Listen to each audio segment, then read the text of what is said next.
श्री राम जय जय राम, श्री राम जय जय, श्री राम जय राम। सज्जनों नमस्कार, मैं शैलेंद्र तिवारी आज आपका भक्ति उदय चैनल में स्वागत करता हूं। जैसा कि आप सभी लोग जानते हैं कि कार्तिक माह का आरंभ हो रहा है। कार्तिक माह के इस पुण्य माह में सभी लोग स्नान आदि करते हैं, व्रत करते हैं, तप करते हैं। तो आखिर ऐसा क्यों है? लोग इस कार्तिक स्नान के महत्व को इतना क्यों मानते हैं, इतना बड़ा क्यों मानते हैं? आज से हम आपके लिए एक श्रृंखला शुरू कर रहे हैं, कार्तिक मास के महात्म की कथा। तो हम ये कथा का आरंभ करें इसके पूर्व आप सभी भक्तों से आग्रह है कि जो लोग हमारे चैनल पर नए हैं वे हमारे चैनल को सब्सक्राइब कर लें, और अगर उन्हें वीडियो पसंद आए तो इसे लाइक और शेयर करना न भूलें। तो सज्जनों, आइए हम कथा का आरंभ करें। उसके पहले एक बार गणेश जी की वंदना कर लेते हैं। गजाननं भूतगणाधिसेवितं कपित्थजम्बूफलचारुभक्षणं उमासुतं शोकविनाशकारकं नमामि विघ्नेश्वरपादपङ्कजम्। ओम गंगणपतये नमो नमः। एक बार गुरुदेव की आराधना कर लें। अखंडमंडलाकारं व्याप्तं येन चराचरं तत्पदं दर्शितं येन तस्मै श्री गुरुवे नमः। सज्जनों, क्योंकि ये माह विष्णु भगवान को अत्यंत ही प्रिय है, तो आइए हम भगवान कृष्ण की वंदना से इस कथा का आरंभ करेंगे। अच्युतं केशवं राम नारायणं कृष्ण दामोदरं वासुदेवं हरिं श्रीधरं माधवं गोपिकावल्लभं जानकीनायकं रामचंद्रं भजे।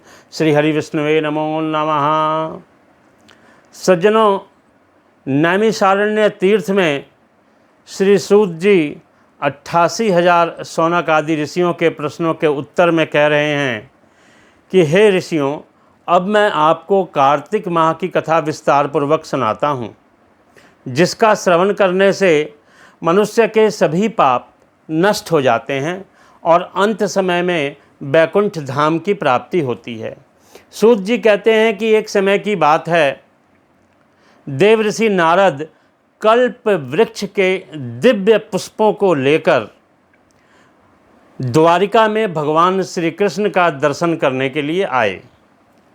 भगवान श्री कृष्ण ने उनका स्वागत किया, सत्कार किया। पाद्य अर्घ्य आचमनी द्वारा उनका सत्कार करके उनको बैठने के लिए एक आसन दिया। नारद जी ने वे दिव्य पुष्प जो कल्प वृक्ष के थे वे लाकर भगवान को भेंट कर दिए। भगवान ने अपनी 16,108 रानियों में उन दिव्य पुष्पों को बांट दिया। इसके बाद देवर्षि नारद भगवान की आज्ञा लेकर वहाँ से चले गए। तदंतर एक दिन सत्यभामा ने भगवान कृष्ण से पूछा, हे प्राणनाथ, कृपया मुझे मेरे पूर्व जन्मों के विषय में बताएं कि मैंने पूर्व जन्म में कौन कौन से दान, व्रत और तप किए हैं या कौन से पाप किए हैं, मेरा स्वभाव कैसा था, मेरे जन्मदाता कौन थे और मुझे मृत्युलोक में जन्म क्यों लेना पड़ा। मैंने ऐसा कौन सा पुण्य किया था जिससे मैं आपकी अर्धांगिनी हुई। भगवान कृष्ण कहते हैं, हे प्रिय, अब मैं तुम्हारे द्वारा पूर्व जन्म के किए गए पुण्य कर्मों के बारे में विस्तार से बताता हूँ, उसे सुनो। पूर्व समय में सतयुग के अंत में मायापुरी अर्थात हरिद्वार में अत्रि गोत्र में वेद वेदांत का ज्ञाता एक देव शर्मा नामक ब्राह्मण निवास करता था। वह प्रतिदिन अपनी अतिथियों की सेवा, हवन और सूर्य भगवान की पूजा किया करता था।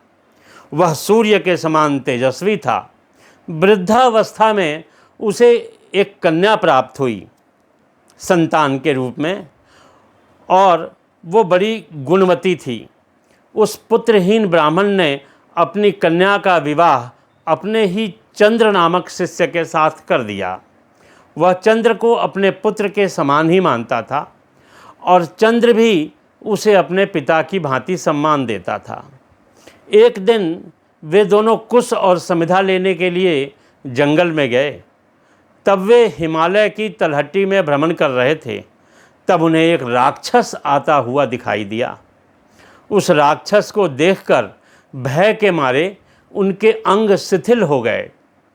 तब उस काल के समान राक्षस ने उन दोनों को मार डाला। लेकिन वे दोनों धर्मात्मा थे, इसलिए मेरे पार्षद उन्हें मेरे बैकुंठ धाम में मेरे पास ले आए। उन दोनों द्वारा आजीवन सूर्य भगवान की पूजा किए जाने के कारण मैं दोनों पर अति प्रसन्न हुआ। जो भी व्यक्ति गणेश जी, शिव जी, सूर्य और देवी इनकी पूजा करता है, उस मनुष्य को अवश्य ही स्वर्ग की प्राप्ति होती है। मैं एक होता हुआ भी काल और कर्मों के भेद से 5 प्रकार का होता हूँ। जैसे एक देवदत्त, पिता, भ्राता आदि कई नामों से पुकारा जाता है। जब वे दोनों विमान पर आरूढ़ होकर सूर्य के समान तेजस्वी, रूपवान, चंदन की माला धारण किए हुए मेरे भवन में आए और यहाँ आकर के वे दिव्य भोगों को भोगने लगे। इतना कहकर भगवान कृष्ण कहते हैं कि हे सत्यभामा, मैं जो तुम्हें ये महात्म सुना रहा हूँ, इसे कार्तिक महात्म कहा जाता है और इस कार्तिक महात्म का ये प्रथम अध्याय यहीं पर समाप्त होता है। तो सूत जी कहते हैं, हे ऋषियों, बोलिए वासुदेव भगवान श्री कृष्ण की जय।